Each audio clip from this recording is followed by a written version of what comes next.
Hello hello hello hello hello hello, कैसे हैं सभी लोग। नमस्कार, मेरा नाम है संदीप कुमार और आप सभी लोगों का हमारे इस प्यारे चैनल में बहुत बहुत स्वागत है।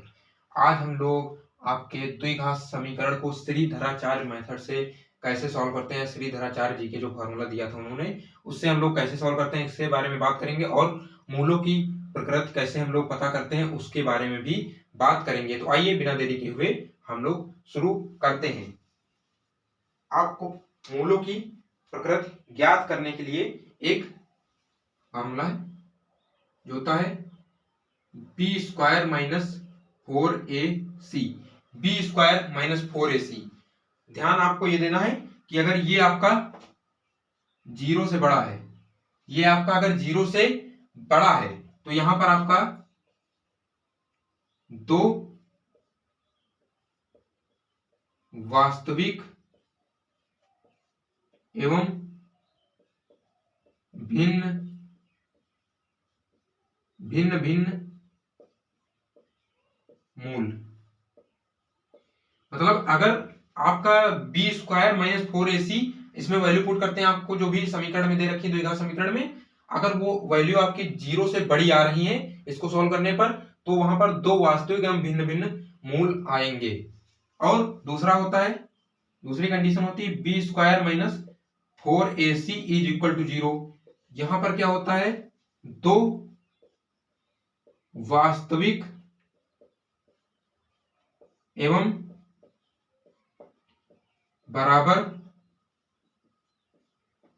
मूल, मतलब जो उसके रूट्स निकलेंगे वहां पर ये दो बराबर और वास्तविक, वास्तविक तो होंगे ही, साथ में वो दोनों बराबर मूल भी होंगे। अगर आपका बी स्क्वायर माइनस 4ac की वैल्यू जीरो आ रही है तो आपके मूल बराबर और जो है वास्तविक वास्तविक होंगे और बराबर भी होंगे। तीसरी कंडीशन हमारे पास आती है बी स्क्वायर माइनस 4ac, ये आपका जीरो से छोटा हो जाए, यानी अगर ये नेगेटिव हो जाए तो यहां पर आपका इस स्थिति में कोई भी वास्तविक मूल नहीं होगा, कोई भी वास्तविक वास्तविक मूल नहीं होगा। यानी यहां पर आपके काल्पनिक मूल आएंगे जिसको हम इमेजिनरी रूट्स कहते हैं, जो आपको क्लास 11 में पढ़ाए जाएंगे, जो आपको क्लास 11 में पढ़ाए जाएंगे। अब आपको ध्यान यहाँ ये देना है, अगर आपके इमेजिनरी रूट्स यानी वास्तविक मूल नहीं है, काल्पनिक मूल है, तो वहां पर आपको समीकरण को सॉल्व नहीं करना है, उसको छोड़ देना है, क्योंकि वहां पर उसके कोई भी मूल वास्तविक नहीं निकलेंगे। ज्यादातर यही होता है, अगर आपको फिर भी दे रखा कि अगर काल्पनिक है तब भी आपको सॉल्व करना है, फिर आपको उसको सॉल्व ही करना पड़ेगा, लेकिन ज्यादातर यही दे मेंशन कर रखता है कि अगर उसके वास्तविक मूल हैं तो फिर उसको सॉल्व कीजिए। तो यहाँ पर आपको ये देखिए, ये दो कंडीशन पर आपको वास्तविक मूल मिलेंगे। अगर आपका जीरो से बड़ा है बी स्क्वायर माइनस 4ac तो दो वास्तविक एवं भिन्न भिन्न मूल मिलेंगे। अगर जीरो के बराबर है तो दो वास्तविक एवं बराबर मूल मिलेंगे। अगर आपका जीरो से छोटा है तो आपको वहां पर वास्तविक मूल नहीं मिलेंगे। तो ये आपका मूलों की प्रकृति ज्ञात करने का तरीका था। कई बार एक नंबर का क्वेश्चन ये भी पूछा गया कि मूलों की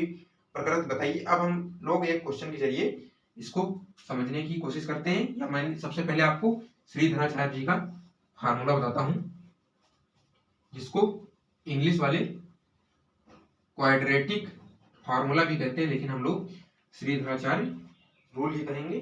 तो मैं आपको सबसे पहले वो फार्मूला बताता हूं,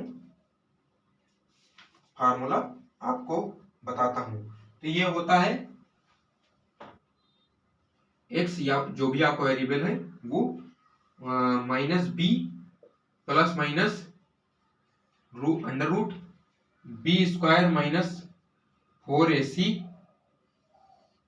अपॉन 2a, ये आपका फार्मूला होता है। इसको आप लोग नोट कर लीजिए, ये आपका फार्मूला होता है। लेकिन आपको यहाँ पर पता होना चाहिए कि आप दोनों तरीके से यहाँ पर सॉल्व कर सकते हैं। अगर वास्तविक मूल नहीं है तब भी सॉल्व कर सकते हैं, लेकिन आपको यहाँ पर वास्तविक मूल के लिए सॉल्व करना है। तो सबसे पहले आपको समीकरण की प्रकृति चेक करनी होगी कि वो वास्तविक है या नहीं, क्योंकि आपको जो काल्पनिक मूल है उनके लिए आपको क्लास 11 में पढ़ाया जाएगा। आप लोग यहाँ पर सिर्फ वास्तविक के देखिए। तो यहाँ पर हम लोग एक एग्जाम्पल के जरिए इसको समझने की कोशिश करते हैं।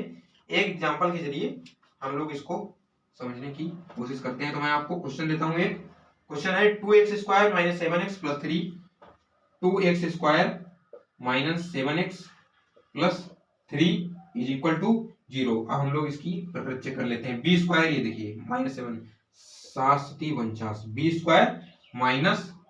4ac 4ac मतलब 4 दूनी 8, 8 3 24, तो ये आपका आएगा 25। 25 आपका ग्रेटर देन 0 है, मतलब 0 से बड़ा है। तो यहाँ पर वास्तविक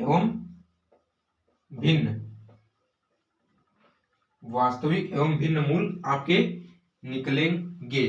तो अब हम लोग फार्मूले के जरिए समीकरण को सॉल्व करते हैं। पहले हम लोग समीकरण से वैल्यू निकाल लेते हैं। पहले देखिए a की वैल्यू यहाँ पर निकलेगी 2, b की निकलेगी -7, c की निकलेगी 3। अब हम लोग फार्मूले में पुट करते हैं। मैं यहाँ आपको पुट करके दिखा रहा हूँ यहाँ से।